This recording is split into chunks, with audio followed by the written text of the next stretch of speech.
அல்லேலூயா. நாம் கடந்த சில நாட்களாக சிலுவையை குறித்து நாம் தியானித்துக் கொண்டிருக்கிறோம். அநேக காரியங்கள் சிலுவையிலிருந்து நாம் அறிந்து கொண்டிருக்கிறோம், புரிந்து கொண்டிருக்கிறோம், நல்ல ஆசீர்வாதங்களை நாம் பெற்றிருக்கிறோம். இந்த நாளில கூட சிலுவை குறித்த காரியங்களை நாம் இப்பொழுது பார்க்கலாம். சிலுவையிலே நாம் கற்றுக்கொண்ட காரியங்கள், நமக்கு அநேக வேத பாடங்கள் நடத்தப்பட்டிருக்கிறது. நாம் இந்த நாளிலே என்ன பார்க்க போகிறோம் என்றால், யோவானின் புஸ்தகம் 19ஆம் அதிகாரம் 17 30 வரைக்கும் இப்ப வாசிக்க வேண்டாம். அந்த 2, 3 வசனம் வரை 19 20 வரைக்கும் வாசிப்போம். பிலாத்து ஒரு மேல் விலாசத்தை எழுதி சிலுவையின் மேல் போடுவித்தான். அது நசரேயனாகிய இயேசு யூதருடைய ராஜா என்று எழுதியிருந்தது. இயேசு சிலுவையில் அறையப்பட்ட இடம் நகரத்திற்கு சமீபமாய் இருந்தபடியினால் யூதரில் அநேகர் அந்த மேல் விலாசத்தை வாசித்தார்கள். அது எபிரேய, கிரேக்கு, லத்தீன் பாஷைகளில் எழுதியிருந்தது. இந்த இடத்துல நம்ம சிலுவையை உற்று பார்க்குமானால் ஆண்டவருடைய சிரசுக்கு மேலாக ஒரு மேல் விலாசம் வைக்கப்பட்டிருந்தது. அந்த மேல் விலாசத்தை வைத்தது யாரு? பொந்து பிலாத்து அவர்கள் வைத்தார்கள். அது என்னவாக எழுதப்பட்டிருந்தது? அது நசரேயனாகிய இயேசு யூதருடைய ராஜா என்று எழுதியிருந்தது. என்ன எழுதியிருந்தாரு?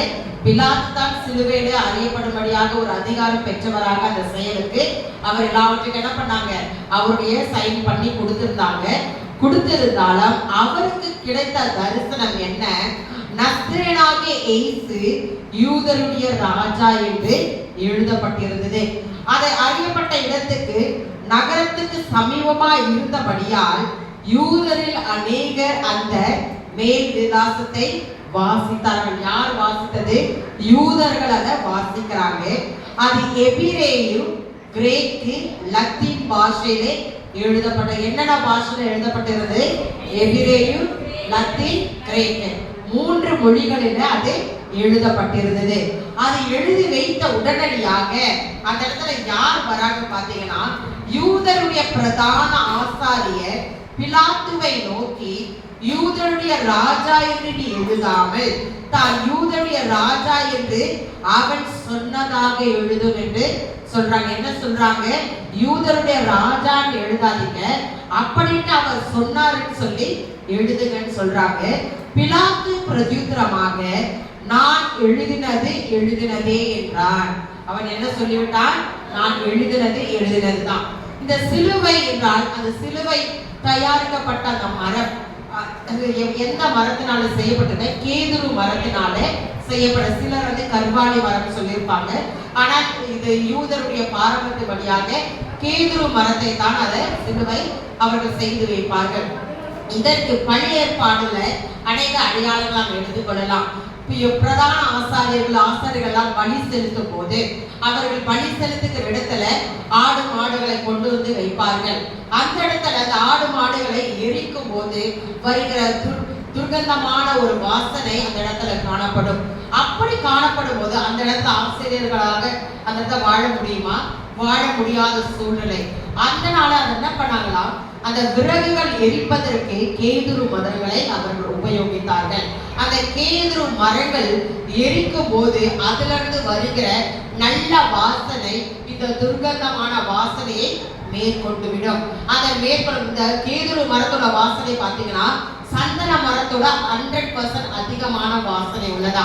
அது ஒவ்வொரு கிளைகளும் எல்லாத்தையும் உபயோகிக்கப்படுகிறதா. அந்த கேதுரு மரத்தை தான் என்ன பண்ணாங்களா, விறகுகளாக எடுத்து அதன் மீது தான் ஆடு மாடுகள் என்ன பண்ணுவாங்களா, பலி செலுத்துவாங்க. 1 2 ஆடு கிடையாது. சாலமோன் ராஜா எத்தனை மாடுகளை வைத்தாங்களா? 1000 மாடுகள் என்ன பண்ணாங்களா, பலி செலுத்தினவராய் காணப்பட்டாங்க. அப்ப 1000 மாடுகளை ஆடுகளை அந்த இடத்துல பலி செலுத்தினால் எப்படிப்பட்ட ஒரு வாசனை அந்த இடத்துல இருந்திருக்கும். அந்த இடத்துல சுவாசிக்க கூட முடியாமல் இருந்திருக்கும். இதைதான் கர்த்தர் என்ன பண்ணார்? அந்த கேதுரு மரத்தை உபயோகிக்கும்படியாக மோசேயின் மூலமாக அவர் ஒரு கற்பனையாக அவர் சொன்னது நிமித்தமாக அந்த ஆசாரியர்கள் என்ன பண்ணாங்க? அந்த கேதுரு மரத்தை பயன்படுத்தினாங்க.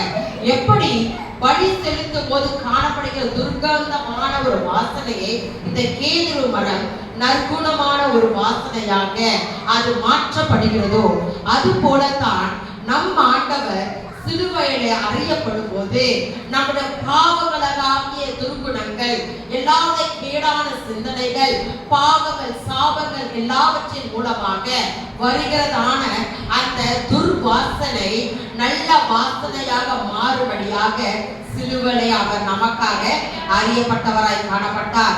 அப்படிப்பட்ட தேவனை தான் சிலுவையிலே அறியப்பட்டார்கள், அந்த யூதர்கள் அறிந்தார்கள். அதுபோல நாமும் கூட இந்த நாளிலே அவர் நமக்கு கொடுத்த சுகந்த வாசனையை அவருக்கு நன்றியின் பலியாக, ஸ்தோத்திரத்தின் பலியாக நாம் கொடுக்க வேண்டும். அதனால தான் அவர் நம்முடைய எல்லா பலிகளையும் சுகந்த வாசனையாக அவர் ஏற்றிருக்கிறார். பிதாவானவர் குமாரனுடைய சிலுவையின் மரண பாடுகள் நிமித்தமாக நம்முடைய எல்லா துர்குணமான காரியங்களை அவர் எடுத்து போட்டிருக்கிறார். இன்னமும் நான் பழைய காரியங்கள் குறித்து பேசாதபடி நான் சுகந்த வாசனையாக என் கர்த்தருக்கு என்னை பலி கொடுப்பேன் என்று சொல்லும் போது கர்த்தர் அங்கீகரிக்க வல்லவராய் காணப்படுகிறார். அது போலதான் நம்முடைய பாவங்களை யாராலும் என்ன பண்ண முடியாது, டாலரேட் பண்ண முடியாது. நம்முடைய கோபங்களை யாராலும் என்ன பண்ண முடியாது, அட்ஜஸ்ட் பண்ண முடியாது. நாம் பேசுகிற வார்த்தைகள் யாராலும் அட்ஜஸ்ட் பண்ண முடியாது. ஆனால் கர்த்தர் ஒருவரே நமக்காக அவர் சிலுவையில் அறியப்பட்டவராய் காணப்பட்ட நிமித்தமாக நம்முடைய எல்லா காரியத்தையும் அவர் மேற்கொண்டவராய் காணப்பட்டார். சிலுவையில் அவர் வெற்றி சிறந்தவராய் காணப்பட்டதுனால தான் நமக்கு இந்த நற்கந்தம் காணப்படுகிறது. ஒவ்வொருவருக்கும் இந்த நாளிலே கர்த்தர் ஒரு நற்கந்தமான குணங்களை கொடுக்கும்படியாக நாம் கர்த்தரை நோக்கி இந்த வழியில ஸ்தோத்திரம் செலுத்துவோமா? ஆவியானவரே, இந்த துர்கந்தமான காரியங்கள் எல்லாம் என்னை விட்டு அகன்று போகும்படியாக நீங்க சிலுவையில் அந்த நாளில் அறியப்பட்டீரப்பா. இப்பொழுது நான் நற்கந்தமாய் காணப்படும்படியாக என்னுடைய சரீரம் உமக்கு சுகந்த வாசனையாய் காணப்படும்படியாக என்னை மாற்றுங்க. ஆவியானவர் நம்மை இந்த வழியில ஒவ்வொருவருக்கும் ஒவ்வொரு காரியத்தில வெற்றியை கொடுத்திருக்கிறார். அந்த நாளில் அவர் சிலுவையில் நமக்காக அறியப்பட்டதனால அந்த வெற்றி காணப்படுகிறது. நாம் மீண்டுமாக அந்த வேத பகுதிகளாக கடந்து வருவோம். அந்த மேல் விலாசம் எப்படி, சிலுவை எதற்காக அந்த மேல் விலாசம்? ஒருவன் சிலுவையில் அறியப்பட வேண்டுமானால் அவன் எதற்காக அறியப்படுகிறான் என்ற மீனிங்காக இடத்துல ரீசனை வைக்கணும் என்றது யூதர்களோட பாரம்பரியம். அப்படி இயேசு கிறிஸ்துவுக்காக வைக்கப்படும் போது பிலாத்துக்கு ஏற்கனவே அவங்க மனைவி என்ன பண்ணிட்டாங்க, ஒரு வார்னிங் கொடுத்துட்டாங்க. அவர் யாரு? நீதிமான் என்று. அப்படிப்பட்ட நீதிமானோட பாவத்தை உன்னுடைய கைகளுக்குள்ளாக வைக்க கூடாது என்றுதான் அவன் என்ன பண்ணிட்டான், இந்த பாவம் உங்கள் மேல் சுமரட்டும் என்று யூதர்களிடத்தை விட்டு கையை கழுவினாய் காணப்பட்டான். ஆனாலும் கூட அந்த தரிசனம் அவன் சொப்பனத்திலே கண்ட காரியங்களை பிலாத்து சொன்னது நிமித்தமாக பிதாவானவர் பிலாத்தோடு இடைப்பட்டு இந்த காரியத்தை நடப்பிக்கும்படியாக செயல்பட்டார். எப்படி? நஸ்ரேனாகிய இயேசு யூதருடைய ராஜா என்ற அந்த நாளிலே ஒரு புறஜாதியானவன், அவன் ரோம நாட்டு சார்ந்தவன், அவனுடைய வாயிலே சொல்லப்படும்படியாக யூதர்களுக்காக தான் இயேசு கிறிஸ்து உலகத்துக்கு வந்தார். ஆனால் யூதர்கள் இவரை சிலுவையில் அறியும்படியாக செய்தார். எப்படியாக? கிறிஸ்தவர்களாகிய நாம் சிலுவையிலே தேவனை அறியாதபடி, புறஜாதிகள் சாட்சி சொல்லும்படியாக காலங்கள் வராதபடி நாம் எச்சரிக்கையாய் காணப்பட வேண்டும். நம்முடைய ஒவ்வொரு செயல்களிலே அந்த யூதர்களை போல காணப்படாதபடி, நாம் இயேசுவை அனுதினமும் சிலுவையை அறியாதபடி, நம் கர்த்தர் நமக்காக அன்றைக்கு சிந்தின ரத்தத்தை உணர்ந்தவர்களாக நம் வாழ்க்கையை ஒரு புதிய வாழ்க்கை. இது ஒவ்வொரு ஆண்டும் நம்ம சிலுவை தியானம் பண்ணிட்டு கொண்டுதான் இருக்கோம். ஆனா அதுக்கு அந்த மாற்றங்கள் இருக்கிறதா என்று நாம தான் நம்ம நிதானித்துக் கொள்ளணும். ஏன்னா இது சாதாரண எப்பவுமே வேற மாதிரி இந்த ட்ரெடிஷனா நம்ம என்ன பண்ணக்கூடாது, ஃபாலோ பண்ணக்கூடாது. நம்ம நான்வெஜ் சாப்பிடாம இருக்கிறதோ, ஃபாஸ்டிங் இருக்குது, இதெல்லாமே நம் பாரம்பரியம் மூலமாக செய்து கொண்டு வந்தால் அதற்கு அர்த்தமே இல்லை. நம்மை நாமே சோதித்து பார்க்க வேண்டும். ஏதாச்சும் ஒரு மாற்றம். நான் நேற்று கூட ஒரு சகோதரிடம் பேசி கொண்டு வந்தேன். அவங்க வாட்ஸ்அப், இன்ஸ்டாகிராம் இதெல்லாம் இருக்கு.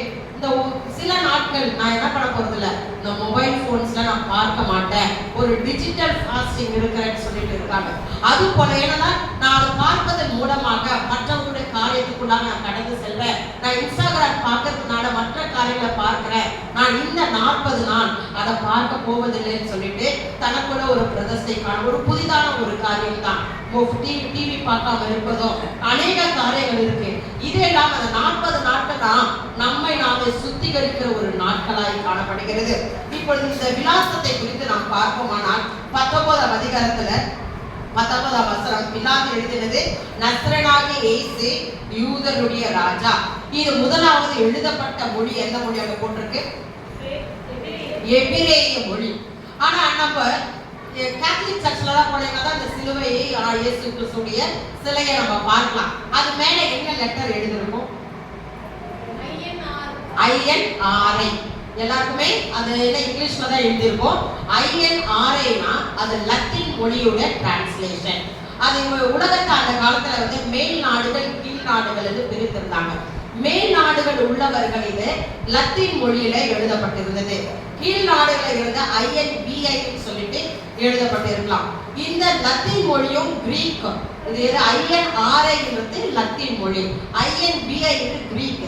ஆனா எபிரேய மொழியில மட்டும் என்ன பண்ணல, அவர்கள் அந்த இடத்துல எந்த ஒரு இடத்துல இடம் எந்த சிலையிலும் அதை வைக்கவே இல்லை. அதற்கான காரணத்தை இப்ப பார்க்க போறோம். அந்த INRI வார்த்தை பாத்தீங்கன்னா ஐயூசஸ் நஸ்ரேயஸ் ரெஸ் லியோனேன் அப்படின்னா இது நம்ம அதுக்கு லத்தீன் மொழியில காணப்படுது. அது அர்த்தத்தை மட்டும் சொல்றேன். ஐயூசஸ் என்றால் இயேசு, நஸ்ரேயன் நமக்கு தெரியும், ரெஸ் என்றால் ராஜா, யூடியம் என்றால் யூதர்கள். இது லத்தீன் மொழியுடைய வார்த்தை. அதே பாத்தீங்கன்னா INVI யூசஸ் ஓ நஸ்ரியோனியஸ் ஓ வெசிலியஸ் ஸ்டோன் அப்படின்னு சொல்லிட்டு கிரேக்க மொழியில இருக்கு. ஆனா எபிரேய மொழியில மட்டும் என்ன பண்ணலையா, அந்த போர்டை வைக்கவே இல்லை. அந்த நாள்ல வைத்தார்கள், ஆனால் உலகம் அதை மறைத்திட்டது. அதற்கு காரணம் என்னென்று பார்ப்போமானால் இந்த இடத்துல ராஜா என்று, யூதருக்கு ராஜா என்று அறிவிக்கப்பட்டது. இதை நேற்று தினத்துல நான் மெடிடேட் பண்ணிட்டு இருக்கும் போது எனக்கு எல்லாத்துக்குமே இதுக்கெல்லாம் எந்த இதுல கூகுள்ல போய் போட்டு பார்த்தா இப்ரூ இதுல லத்தீன்ல வருது, கிரேக்ல வருது. எபிரேயருக்கான டிரான்ஸ்லேஷன் அந்த அளவுக்கு மிகவும் குறைவு. 1% தான் அதெல்லாம் பண்ணியிருக்காங்க, எடுத்திருக்காங்க. அது அநேகமான காரியங்களை சொல்லல. ஆனா பாத்தீங்கன்னா எபிரேய பாஷையில அது எப்படியாக காணப்படுகிறது? எசுவா ஆ நஸ்ரி வாதே மெலெக் ராஜா மியோதி அப்படின்னா இது எபிரேய பாஷையோட இருக்கு. இது வந்து எபிரேய பாஷையில எப்படி எழுதிருப்பாங்கன்னா, நம்ம எல்லாரும் படிக்கிறது பாத்தீங்கன்னா லெஃப்ட்ல இருந்து ரைட் தான் நம்ம படிப்போம். இடது புறத்துல இருந்து வலது புறம் தான் நம்மளோட வேதம் எழுதப்பட்டிருக்கோம். ஆனா எபிரேய வேதத்துல ரைட்ல இருந்து லெஃப்ட் படிப்பாங்க. அப்படிதான் வேதத்துல இருக்கும். அது போல எழுதப்பட்டது தான் இந்த இதுவை பாத்தீங்கன்னா அது HY HWHY அந்த அப்ரிவேஷன் நமக்கு தெரியும். IAS ஆபீசர்னு சொல்லும் போது அதை நம்ம எப்படி பிரிச்சிருக்கோம் அந்த மாதிரி அப்ரிவேஷனை தான் நம்ம இந்த இடத்துல கொடுத்துருக்காங்க. அந்த வார்த்தையை தான் திருப்பி படிக்கும் போது YHWHனா நம்ம வேதத்துல யெகோவா என்ற பெயருக்கு தான் ஷார்ட் ஃபார்ம் அப்படி வைப்பாங்க. இது மட்டும் இல்ல, இந்த நம்பர் கோடிங்னு சொல்லிட்டு யூதர்கள் அதை பண்ணுவாங்க. ஒவ்வொரு வேதத்துல இருக்கிற வார்த்தைகள் என்ன பண்ணுவாங்க, நம்பர் அந்த நம்பருக்கு ஏதோ ஏனா 1 பீனா 2ன்ற மாதிரி எபிரேய பாஷையில இருக்க ஆல்பபெட்ஸ் வச்சு நம்பர் கோடிங் பண்ணுவாங்க. அப்படி கோடிங் பண்ணும்போது கூட இயேசு என்ற பெயருடைய கோடிங்கோ யெகோவா என்ற பெயரோட கோடிங்க மேட்ச் ஆகுது. இதான் ஆராய்ச்சியாளர்கள் பார்த்து அந்த யூதர்கள் எதற்காக பிலாத்துக்குள்ள போய் இப்படி வைக்க கூடாது, ஏன்னா INRI INVI வந்தாச்சு. எபிரேய பாஷையில அது எப்படி வருது? HWHY அப்படின்னா YHWH வருது, யெகோவான்ற பேர் வருது. அப்ப இவர் யாருன்னு அவங்க ஏற்றுக்கொள்ள, பிதாவுடைய குமாரன் நம்ம ஏற்றுக்கொள்ளல. இந்த இடத்துல கர்த்தர் என்றே யெகோவா என்ற பெயரே வருதுன்னு சொல்லிட்டு தான் அன்னைக்கு யூத பிரதான ஆசாரியர்கள் என்ன பண்ணாங்க, பிலாத்துவிடமே கடந்து சென்றாங்க. அந்த சிலுவையில அறியப்பட்ட நாளில கூட ஒரு வெளிப்பாடு கிடைத்தும் அந்த யூதர்கள் என்ன பண்ணலையா, அதை குறித்து உணராதபடி அதற்காக தர்க்கமிட்டார்கள். நாமும் கூட அநேக வெளிப்பாடுகள் சபையில கொடுக்கப்படுகிறது, தேவ ஊழியர்கள் மூலமாக கொடுக்கப்படுகிறது. ஆனாலும் உணராதபடி உணராற்றவர்களாய் காணப்படுகிறது. எவ்வளவோ செய்திகளை கேட்டும் கூட உணர்வடைய இல்லாதபடி நம்முடைய சொந்த இஷ்டத்தின்படியாக செயல்பட்டு கொண்டிருக்கிறோம். தார் துவராய் ஓடுகிற ஒட்டகத்தை போல காணப்படாதபடி கர்த்தருடைய சமூகத்திலே வெளிப்பாடுகளை பெற்றவர்கள்னா அதற்கேற்றவர்களாய் காணப்பட வேண்டும். இது இவ்வளவு கிளியரா சொன்ன பிறகு கூட அவர்கள் ஏற்றுக்கொள்ளல. ஆனால் கர்த்தர் என்ற ஒரு பிதாவுடைய குமாரனே அந்த இடத்துல சிலுவையில் அறியப்பட்டது நமக்காகத்தான் என்று அவர் சிலுவையில் அறியப்பட்டார். அடுத்தபடி 1 கொரிந்தியர் புத்தகம் 2ஆம் அதிகாரம் 8ஆம் வசனம், யூதர்களை குறித்து இந்த வசனத்தை வாசிக்கலாம். இந்த பிரபஞ்சத்திற்கு பிரபுக்களில் ஒருவனும் அறியவில்லை, அறிந்தவர்கள் ஆனால் மகிமையின் கர்த்தரை அவர்கள் சிலுவையிலே அறிய மாட்டார்கள். பேதுருவும் அறியல, யூதாசும் அறியல. அவங்க கூடவே இருந்தாங்க, மறுதளிச்சாங்க, காட்டி கொடுத்தாங்க. அவ்வளவு காரியங்கள் அவர் நமக்கு இந்த நாளில அவர் வெளிப்பட்டிருக்கார். இயேசுதான் யாரு? யெகோவா. இயேசுதான் யாரு? கர்த்தர். அவர் திருத்துவத்தின் தேவனாய் காணப்படுகிறார். அப்படிப்பட்ட தேவனை தான் நாம் தொழுது கொண்டிருக்கிறோம். இரண்டாவதாக, முதலாவது பார்த்தோம் சிலுவையில காணப்பட்டதுன்னா அந்த மேல் விலாசம். இரண்டாவது, இயேசு கிறிஸ்துவின் தலையின் மேலே என்ன காணப்பட்டது? முள்முடி காணப்பட்டது. ஒரு முள் என்று சொல்லப்பட்டாலே அதற்கு என்ன அடையாளம்? சாபத்திற்கு அடையாளம். சாபத்தின் அடையாளத்தை தான் யூதர்கள் என்ன பண்ணாங்க? தலையின் மீது அவருக்கு பொருத்தி வைத்தார்கள். அது மட்டும் சிலுவையில வைத்துட்டு அவனுக்கு கொம்பால அடித்தார்களாம். அப்படியாக அவர் வேதனையை பட்ட தேவனாய் காணப்பட்டார். அந்த முள்ளானது சாபத்துக்குரிய ஒரு அடையாளமாய் காணப்படுகிறது. எப்படிப்பட்ட சாபம்? ஆதியாகமம் புத்தகம் 3ஆம் அதிகாரம் 18, 17, 18ல ஆதாமின் மூலம் இந்த பூமி சபிக்கப்பட்டிருந்தது. சபிக்கப்பட்டதுனால முள்ளும் குறுக்கும் அந்த இடத்துல முளைக்கப்பட்டதாய் காணப்பட்டது. அவனுடைய எல்லா பிரயாசங்களும் பலனற்று போனது. அந்த சாபத்தை தான் கர்த்தர் என்ன பண்ணாராம்? கர்த்தர் சிலுவையில அவரே சாபமாக நமக்காக அவர் தொங்கினவராய் காணப்பட்டார். ஆதாம் மூலம் நாம் சபிக்கப்பட்டவர்களாய் காணப்பட்டோம்.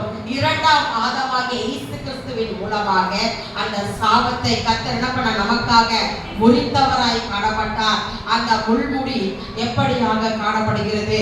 ஒவ்வொருவருக்கும் கர்த்தர் என்ன பண்ணுகிறார்? அதே 30ஆம் வசனத்துல அவரால் தாங்க முடியாதபடி, என் தேவனே, என் தேவனே, ஏன் என்னை கைவிட்டீர்? என்னால் அவர் சாபத்துக்குள்ளாய் காணப்படுகிறார். ஒரு சாபமா இருக்கிற இடத்துல பிதாவானவர் என்ன பண்ண மாட்டாரு? உறவு கொள்ள மாட்டார். சபிக்கப்பட்டவர்களுக்கு கர்த்தர் இந்த வழியில சொல்லுகிறார். அவர் அந்த நாளிலே சாபத்தை முள்முடியாக அவர் ஏற்றுக்கொண்டார். அவர் முடி எல்லாம் முடிந்தது என்று தலை சாயும் போது அந்த முள்முடி கீழே விழுந்தது. சாபமும் அந்த இடத்துல கீழே விழுந்ததாய் காணப்படுகிறது.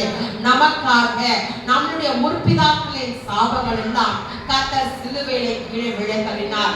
பழைய படை இசைக்கிலே வாசிக்கிறோம். 3 தலைமுறை, 3ஆம் 4ஆம் தலைமுறைய சாபங்கள் நமக்கு வருண்டு.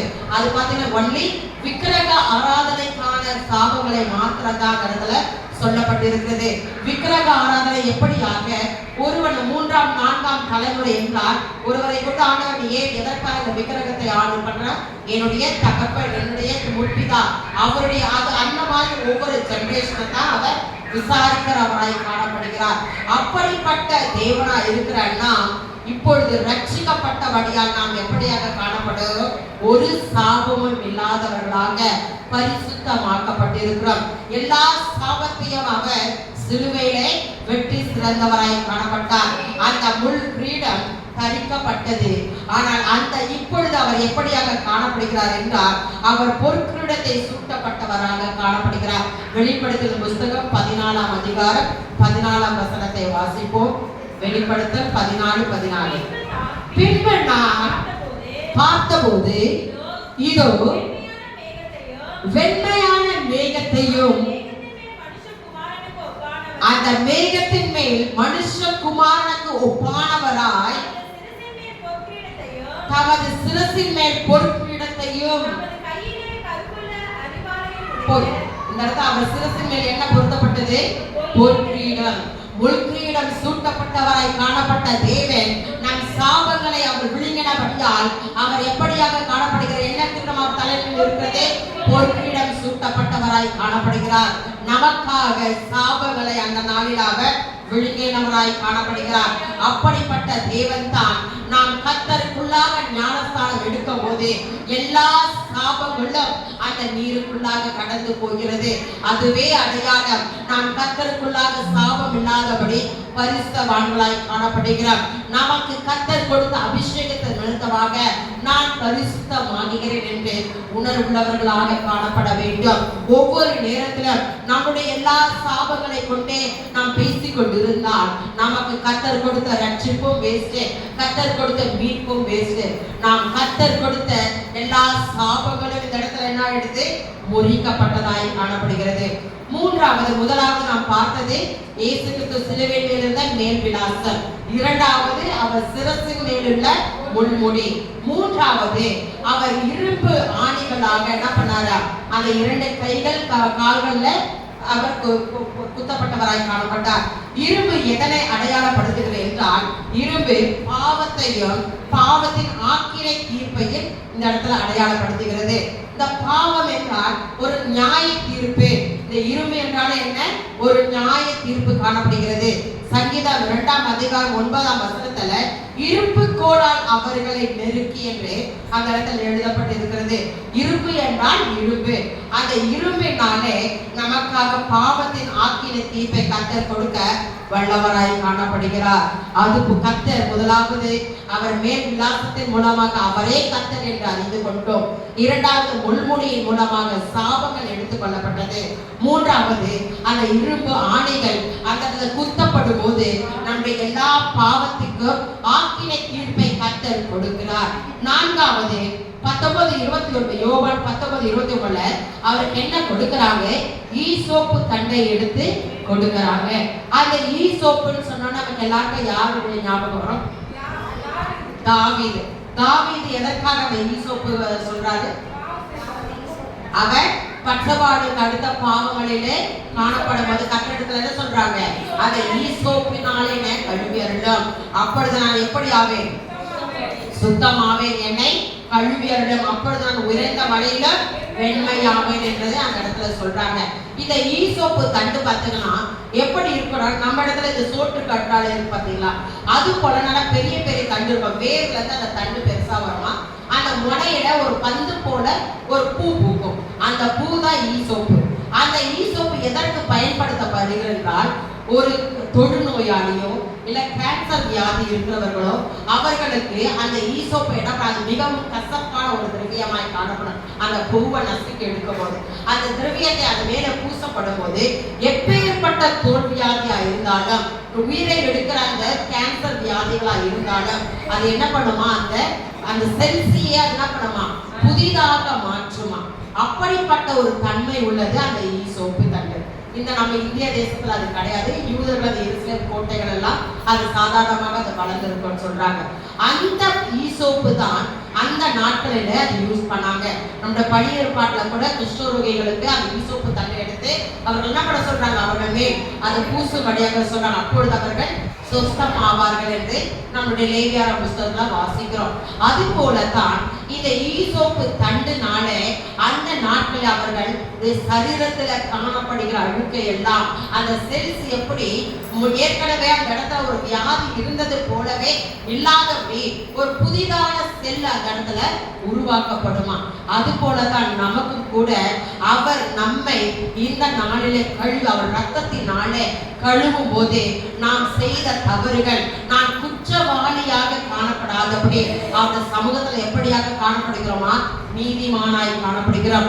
பழைய பாவங்களை திரும்ப திரும்ப நாமே சொல்லிக் கொண்டிராதபடி நான் நீதிமான், அவரால் ரட்சிக்கப்பட்டிருக்கிறேன், அவரால் அபிஷேகம் பண்ணப்பட்டிருக்கிறேன் என்று அறிந்தவர்களாய் காணப்படும் போது நாம் செய்த பாவங்கள் ஒன்றும் என்ன பண்ணாதா? அனதற்கு நமக்கு மேலாக வராது.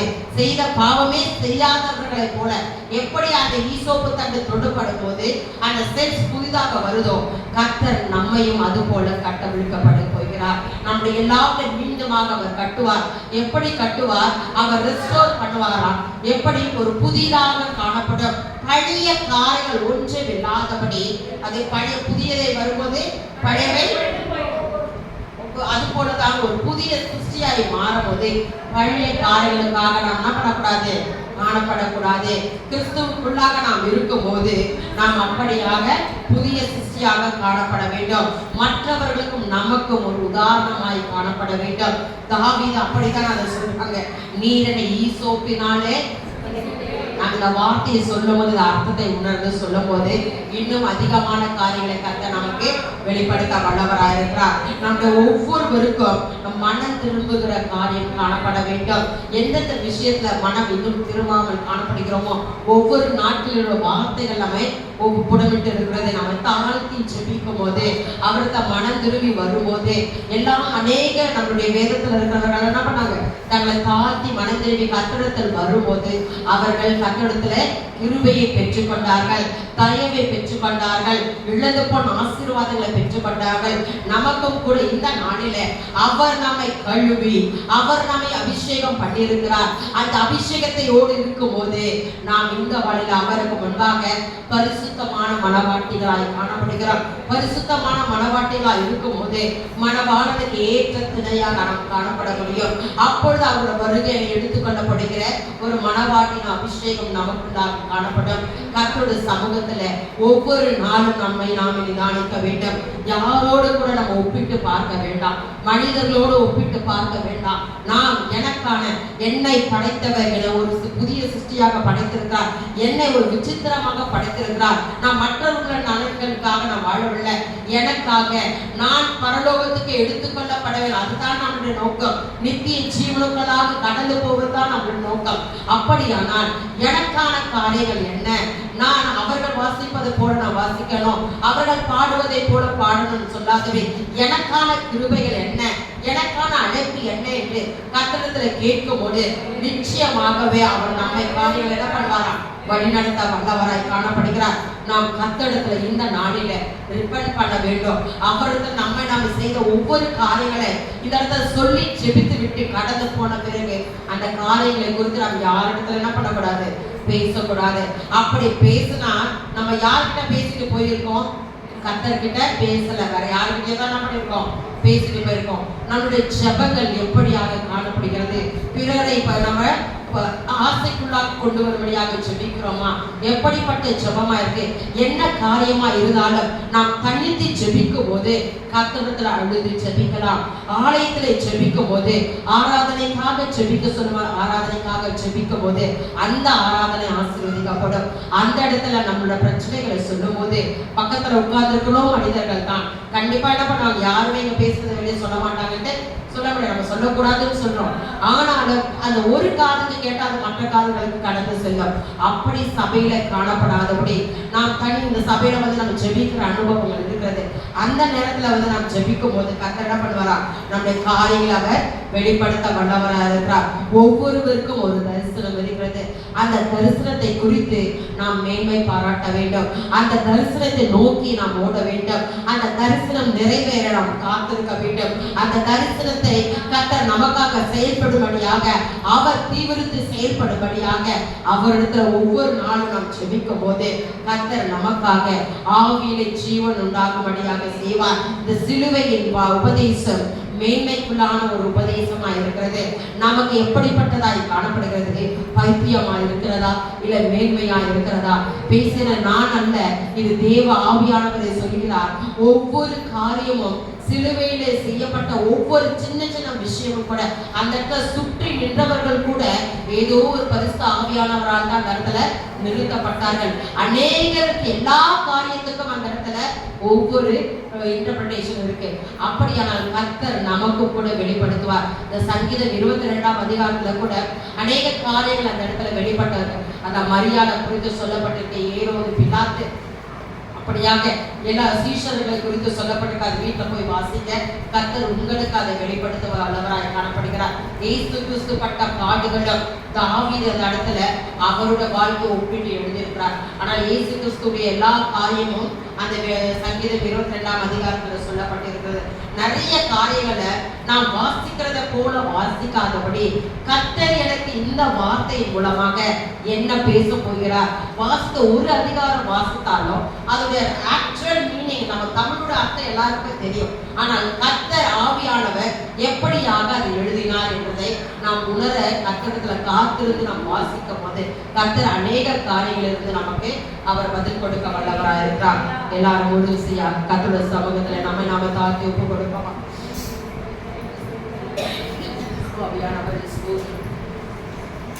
முடிந்தவர் உலகால் படியிருக்கு.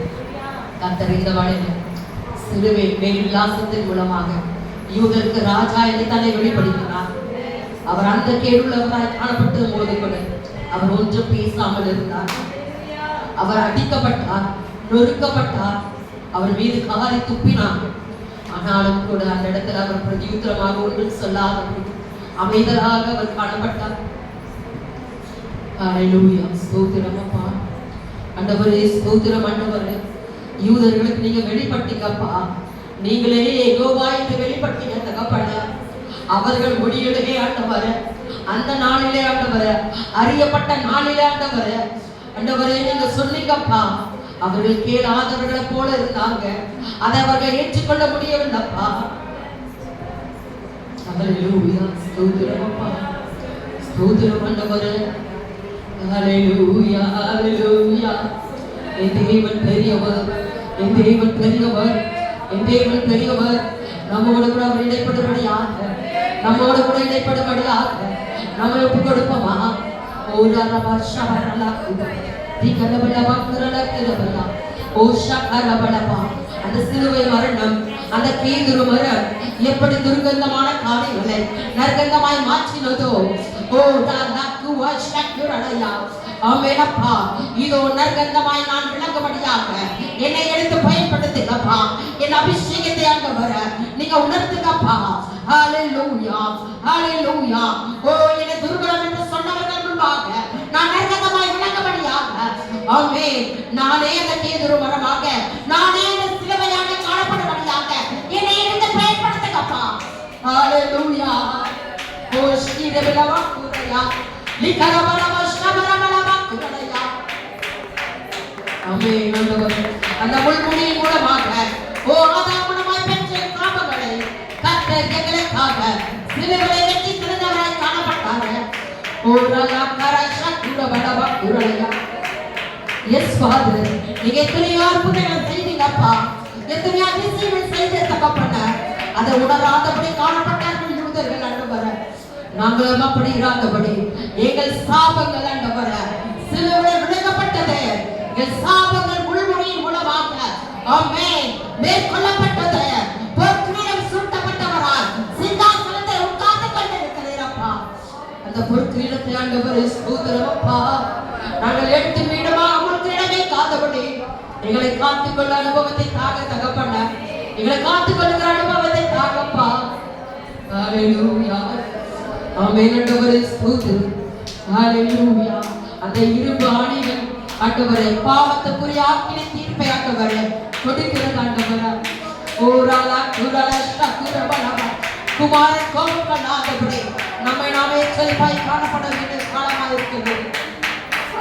ஹல்லேலூயா, ஆமென் அப்பா ஸ்தோத்திரம். நீ சோப்பினால ஆண்டவரே அழிந்து போன சரீரத்தை மீண்டுமாக புதுப்பித்த தேவன். இதோ தகப்பன உம்முடைய ரத்தத்தினால எங்களை ஆண்டவரை இப்பொழுது சுத்திகரித்திருக்கீங்கப்பா. இதோ நான் புதிய சிருஷ்டியாய் மாறி இருக்கிறேன் ஆண்டவரே. ஓ நான் பாவம் செய்தேன், ஆனால் இப்ப பாவம் இல்லாதவனாய் காணப்படுகிறேன். ஓ நான் சாபத்துக்குள்ளாய் மாறினேன், ஆனாலும் இப்பொழுது சாபம் என்னில் இராதபடி நான் ஒரு புதிய சிருஷ்டியாய் இருக்கிறேன். என் பாவம் எனக்குள்ளே இராதபடி நான் ஒரு நீதிமானாய் மாறி இருக்கிறேன். ஹல்லேலூயா. எத்தனை பேர் இப்படி சொல்ல முடியும்? ஓ நான் நீதிமான், நான் நீதிமான். நீ நீதிமானாய் இருக்கும்போது உனக்கு ஒரு ஆசீர்வாதம் காணப்படுகிறது. ஹல்லேலூயா. நீதிமானுக்காக எல்லாவற்றையும் அவர் வைத்திருக்கிறார். அறுக்கிற காலம் வரும்போது, ஓ அரிக்கட்டுகளை நான் சுமந்து கடந்து செல்வேன். ஹல்லேலூயா. ஒரு ஷகரபலா குரலையா. நன்றி ஆண்டவரே ஸ்தோத்திரம் அப்பா. நன்றி தகப்பனே. ஓ நீ கரபலவா ஷபரலா குரலையா. நாங்கள் மனம் திரும்பி உடைய கரத்தில் வரும்படியாக எங்களை நடத்துங்கப்பா, எங்களை நடத்துங்கப்பா. Oh yes, Father. Libashi karalakua.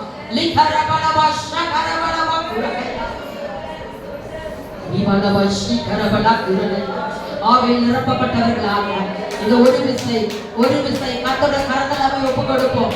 அவர் நமக்கு அசைவாடும்படியாக, அவர் எழுப்பி பிரகாசிக்கபடியாக, எழுப்புதலை கர்த்தர் கொடுக்கபடியாக, முன்னிலே ஒரு எழுப்புதல் காணப்படட்ட வல்லமை கர்த்தர் கொடுக்கிறார். ஹalleluya. நிவஷபரபட குரலையா நிகரபட வஷகரபட குரலையா அவனடவர் ஸ்தோத்திரமப்பா. வல்லமையை தாகப்பா, வல்லமையை தாக தகப்பன. ஆமே, நன்றி நன்றி நன்றி அப்பா. ஹalleluya ஹalleluya ஹalleluya. நிவஷகரபட. ஆமே ஆமே ஆமே. நான் சமூகத்தில் அபிஷேகம் பண்ணப்பட்டவர்கள் எல்லாரும் ஒரு விசை இந்த அபிஷேகம் எனக்கு எதற்காக கொடுத்தீங்கப்பா? எதற்காக கொடுத்தீங்க? ஹalleluya. உன் வாயிலிருந்து அந்த வார்த்தை கர்த்தர் முதலாவது அபிஷேகித்த நாள் ஒரு பாஷா கரபலா குரலையா அன்று ஏற்பட்ட ஒரு மாற்றம் இன்று இல்லையே, இன்று இல்லையே. யசதியாய் காணப்பட்டுக் கொண்டிருக்கிறார். ஒரு பாலா குரலையா தாவீது சொன்னது போல உற்சாகத்தின் ஆவியை என்னிலே சிருஷ்டிங்கப்பா, நினைவரமான ஆவியை என்னிலே புதுப்பிங்கப்பா. ஓ ரிபல்லா கரஷா கரபலா லபாஷா கரபலா ஓ ரிபல்லா கரபலா நீ கரபலா கரபலா. ஹalleluya ஹalleluya ஹalleluya. லிபாஷா ரோகா லிபரோகா பாக்கா தக்கர கர கச்சா லகாரா அபராயோ கபாலா ஓ கரபலா ஓ ரிபாக்குரலையா உன் சாபம் நீங்கது ஓ உன் பாவம் மாறினது லகாரா கச்சா கரபலா லகாரா கரபலா. ஹalleluya. உமக்கு மகிமை செலுத்துகிறோம் அப்பா, உமக்கு மகிமை செலுத்துகிறோம். நீ நல்லவர் வல்லவர் போதுமானவர் எங்கள் வாழ்க்கையில் இருக்கிறீங்கப்பா. இந்த தீங்கின் காலத்திலும் நெருக்கத்தின் காலத்திலும் அவர் நமக்காக சத்துருவுக்கு எதிர்பட்டு வந்து அவர் சகாயம் செய்து கொண்டிருக்கிறார். ஹalleluya ஹalleluya. எஸ் ஃபாதர், நீங்க செய்த சகாயத்துக்காக நன்றி அப்பா. கர்த்தரை நம்புகிற ஒருவருக்கும் அவருடைய கிருபை கொண்டு கொண்டிருக்கிறது. ஹalleluya. என் கிருபை எனக்கு போதும், உன் பலவீனத்திலே என் பலன் பூரணமாய் விளங்கும். ஹalleluya. ஒவ்வொரு வாக்குத்தத்தங்களும் சபையிலே அது கர்த்தர் பலன் கொடுத்து வந்து கொண்டிருக்கிறார். ஹalleluya. சிலர் அவருடைய நாமத்தை தரிக்கப்பட்டவர்களாக தாழ்த்தி கர்த்தருடைய சமூகத்தில் வந்து ஜெபிக்கிறபடியால் அந்த வார்த்தைகளுக்கு கர்த்தர் ஜீவனை கொடுத்து கொண்டிருக்கிறார். ஹalleluya. ஆமென் அப்பா. ஹalleluya. We glorify your name Jesus. We glorify your name Jesus. வந்து ஒவ்வொருவருக்காக ஜெபிக்கிறோம் அப்பா. ஆண்டவரே, அவர்கள் எப்படியாக வந்திருக்கலாம் அப்பா, இப்பொழுது கடந்து செல்லும் போது உள்ளத்துல ஆண்டவரே உள்ளத்துல அப்பா ஒரு பெரிதான வெள்ளத்தோடு அவர்களை கடந்து செல்ல வேண்டும் ஆண்டவரே. ஹalleluya. உங்களுடைய ஸ்தலத்துக்கு வந்தவர்கள் வெறுமையாய் போவதில்லை ஆண்டவரே. நாங்கள் விசுவாசிக்கிறோம் அப்பா. ஹalleluya. அவர் மீது உன் பாரத்தை கர்த்தர் மேல் வைக்கும் போது அவர் உனக்கு இணை பாத்திர கிடைக்கிறார். விசுவாசத்தோடு வைங்க, விசுவாசத்தோடு வைங்க. ஒரு மனிதன் உனக்கு என்ன காரியம் செய்ய முடியாது. ஆமென் அப்பா. ஸ்தோத்திரம். எல்லாவற்றையும் உங்க கரத்துல ஒப்புக்கொடுக்கிறோம். இயேசுவின் மூலம் ஜெபம் கேட்கிறோம் நல்ல பிதாவே. ஆமென். அடையாள ஒரு சிறிய சாட்சியை நான் பகிர்ந்து கொள்கிறேன். எனக்கு கடந்த 2 வாரங்களாக கால் வலி அதிகமாக இருந்தது, வீசிங் ப்ராப்ளம் இருந்தது. என்னால் அந்த அளவுக்கு வேலை செய்ய முடியாமல் இருக்கும். ஆனாலும் எல்லாவற்றையும் கர்த்தர் செயல்படும்படியாக என்னை வழிநடத்தினார். நான் கடந்த சண்டே அன்னைக்கு பார்த்தீங்கன்னா என்னால் சர்ச்சில் நடக்கிற வீட்டுக்கு போக முடியல.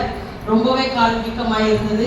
ஹாஸ்பிட்டல் கடந்து சென்றேன். அந்த நாளில் கூட எல்லாமே செக் பண்ணாங்க. பார்த்த உடனே சொல்லிட்டாங்க ஏதோ ப்ரெஷரோ இல்லை ஏதாவது தைராய்டு ஏதாச்சும் இருக்குன்னு சொல்லியிருந்தாங்க. ஆனால் கர்த்தர் இந்த நாளில் நல்ல சுகத்தை கொடுத்து பலத்தை கொடுத்து என்னை நிற்க செய்தார். அது மட்டுமல்லாமல் என்னுடைய மகனுடைய அட்மிஷனுக்காக நாங்கள் பிரயாசப்பட்டு இருந்தோம். நாங்கள் ஜனவரி மாதமே அவளுக்காக கடந்து சென்று ஃபீஸ் எல்லாமே பே பண்ணிட்டோம். நாங்கள் இன்டர்வியூவில் என் மகன் அந்த இடத்துக்கு வெக்கப்பட்டு கொண்டு எதையும் சொல்லாதபடி இருந்தால் 2 முறை கடந்து சென்றோம். அவர்களை நீங்கள் ட்ரெயின் பண்ணுங்க, வாங்க கூட்டிகிட்டு வாங்கன்னு சொல்லிட்டு அனுப்பினாங்க. பெருசாக எதுவும் சொல்லலை. இந்த நாளில் நாங்கள் ஜெபித்து விட்டு கடந்து சென்றோம். போகும்போது சொன்னேன், 5 நிமிஷம் தான் நமக்கு ஸ்கூலில் இருக்கணும், அதுக்கு மேலே அங்கே இருக்கக்கூடாது, எனக்கு சர்ச்சுக்கு லேட் ஆகக்கூடாதுன்னு சொல்லிட்டு அப்படி தான் ஜெபம் பண்ணிட்டு போனோம். அதே மாதிரி நாங்கள் உள்ளே போனோம். அந்த அட்மிஷன் கொடுக்குற மேம் வந்து பார்த்துட்டு யார் பேர் கரெக்டாக அவங்களே சொன்னாங்க. சொல்லிட்டு உங்களுக்கு 4th அன்னைக்கு ஜாயினிங் டேட்டு, நீங்கள் வந்துடுங்க, எந்த இன்டர்வியூஸ்லாம் எதுவும் இல்லை, அவனை நாங்கள் அன்றைக்கி பார்த்துக்கோன்னு சொல்லி அனுப்பிவிட்டாங்க. கர்த்தருடைய நாமத்துக்கு அது மகிமையானா. நாங்கள் அவனுக்காக எடுத்து பார்த்தீங்கன்னா 10 நாளில் வர சொன்னாங்க. நாங்கள் 1 மாதம் டைம் எடுத்து அவனை ட்ரெயின் பண்ணி அவங்க என்னென்னலாம் கொஸ்டின் கேட்பாங்க அதெல்லாம் சொல்லி கொடுத்து கூட்டிகிட்டு போயிருந்தோம். ஆனால் எந்த ஒரு கேள்வியும் கேட்காதபடி அதனால ஜெபித்த வண்ணமாக கர்த்தர் எங்களை நேரத்தோடு சபைக்கு கொண்டு வந்தபடியால் கர்த்தருடைய நாமத்துக்கு ஸ்தோத்திரம்.